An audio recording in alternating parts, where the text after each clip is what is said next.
ಬೆಳಗಿನ ತಿಂಡಿಗೆ ಸಾಫ್ಟಾಗಿ ಸ್ವಲ್ಪ ಗರಿಯಾಗಿರುವ ಪಡ್ಡು ತಿನ್ನೋದಕ್ಕೆ ನಮಗೆಲ್ರಿಗೂ ಇಷ್ಟ ಅಲ್ವಾ? ಪರ್ಫೆಕ್ಟ್ ಆಗಿರುವ ಪಡ್ಡನ್ನು ಮಾಡೋದು ಹೇಗೆ ಅನ್ನೋದು ಇವತ್ತಿನ ರೆಸಿಪಿ. ನಮಸ್ಕಾರ, ಪಾಕಸ್ವಾದಕ್ಕೆ ನಿಮ್ಮೆಲ್ರಿಗೂ ಸ್ವಾಗತ. ಪಡ್ಡನ್ನು ಹೇಗೆ ಮಾಡೋದು ಅನ್ನೋದನ್ನು ನೋಡ್ತಾ ಹೋಗೋಣ. ನಾನಿಲ್ಲಿ ಇದೇ ಕಪ್ಪನ್ನು ಪ್ರತಿಯೊಂದು ಅಳತೆ ಮಾಡೋದಕ್ಕೂ ಬಳಸ್ಕೊಂಡಿದ್ದೀನಿ. ಉದ್ದಿನಬೇಳೆ ಮತ್ತು ಅಕ್ಕಿಯ ಪ್ರಮಾಣ 1:3 ಇರಬೇಕು. ನಾನಿಲ್ಲಿ ಅರ್ಧ ಕಪ್ ಆಗುವಷ್ಟು ಉದ್ದಿನಬೇಳೆಯನ್ನು ತೊಗೊಂಡಿದ್ದೀನಿ, ಹಾಗೆ 1.5 ಕಪ್ ಆಗುವಷ್ಟು ಅಕ್ಕಿಯನ್ನು ತೊಗೊಂಡಿದ್ದೀನಿ. ಎರಡನ್ನು ಸಪ್ರೇಟಾದ ಪಾತ್ರೆಗಳಲ್ಲಿ ತೊಗೊಂಡಿದ್ದೀನಿ. ಹಾಗೆ ಅದನ್ನು ಕ್ಲೀನಾಗಿ ವಾಶ್ ಮಾಡಿಬಿಟ್ಟು ಅಕ್ಕಿಗೆ 1 ಚಮಚ ಆಗುವಷ್ಟು ಮೆಂತ್ಯ ಕಾಳನ್ನು ಹಾಕಿಬಿಟ್ಟು ನೆನೆಸಿಟ್ಕೊಳ್ತಾ ಇದ್ದೀನಿ ಎರಡನ್ನು. ಇದು ಮಿನಿಮಮ್ ಅಂದರೂ 4ರಿಂದ 5 ಗಂಟೆಗಳ ಕಾಲ ನೆನಿಬೇಕು.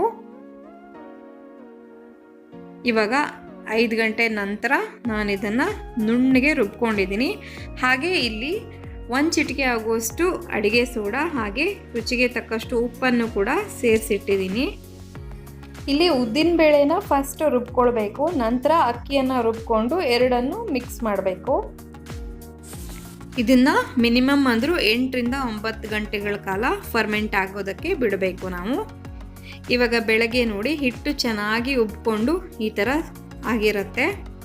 ಪ್ಲೇನ್ ಪಡ್ಡು ಬೇಕಾದರೂ ಕೂಡ ಮಾಡ್ಕೊಳ್ಬೋದು. ಸ್ವಲ್ಪ ವೇರಿಯೇಷನ್ ಬೇಕು ಅಂತ ಇದ್ದರೆ ಈ ಥರ ಸಣ್ಣಗೆ ಹೆಚ್ಚಿರುವ ಕೊತ್ತಂಬರಿ, ಕರಿಬೇವು ಮತ್ತು ಈರುಳ್ಳಿಯನ್ನು ಸೇರಿಸ್ಕೊಳ್ಬೋದು. ಬೇಕಿದ್ದರೆ ನೀವು ಕ್ಯಾರೆಟು, ಬೀಟ್ರೂಟು ಅದನ್ನು ಕೂಡ ಇಲ್ಲಿ ಸೇರಿಸ್ಕೊಳ್ಬೋದು. ಇವಾಗ ಪಡ್ಡಿನ ಹಂಚಿಗೆ ಚೂರು ಎಣ್ಣೆಯನ್ನು ಹಾಕೊಳ್ಳೋಣ. ನೆಕ್ಸ್ಟ್ ಇಲ್ಲಿ ನಾವು ಪಡ್ಡಿನ ಹಿಟ್ಟನ್ನು ಹಾಕ್ತಾ ಹೋಗಬೇಕು.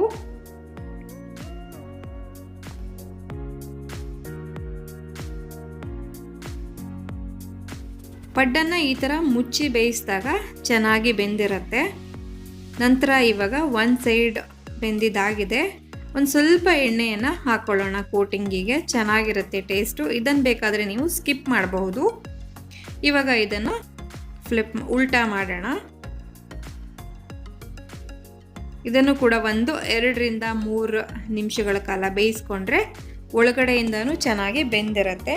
ಪಡ್ಡನ್ನು ಮಾಡುವಾಗ ಯಾವಾಗಲೂ ಕೂಡ ಸಿಮ್ಮಲ್ಲೇ ಇಟ್ಬಿಟ್ಟು ನಾವು ಪಡ್ಡನ್ನು ಮಾಡಬೇಕಾಗತ್ತೆ. ಇಲ್ಲದೇ ಇದ್ದರೆ ಒಳಗಡೆ ಮೃದುವಾಗಿರುತ್ತೆ, ಬೆಂದಿರೋದಿಲ್ಲ, ಹೊರಗಡೆ ಮಾತ್ರ ಬೆಂದಿರುತ್ತೆ.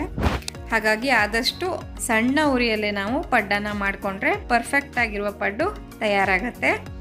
ನೋಡಿದ್ರಲ್ವಾ, ಈ ರೆಸಿಪಿ ನಿಮಗೆ ಇಷ್ಟ ಆಯಿತು ಅಂತ ನಾನು ಭಾವಿಸ್ತೀನಿ. ನಿಮ್ಮ ಮನೇಲಿ ಇನ್ಮೇಲೆ ಮೃದುವಾಗಿರುವ ಪಡ್ಡು ತಯಾರಾಗತ್ತೆ ಅಂತ ಕೂಡ ಭಾವಿಸ್ತೀನಿ.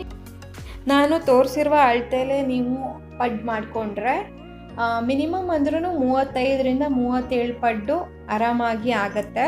2ರಿಂದ 3 ಜನಕ್ಕೆ ಇದು ಸಾಕಾಗತ್ತೆ.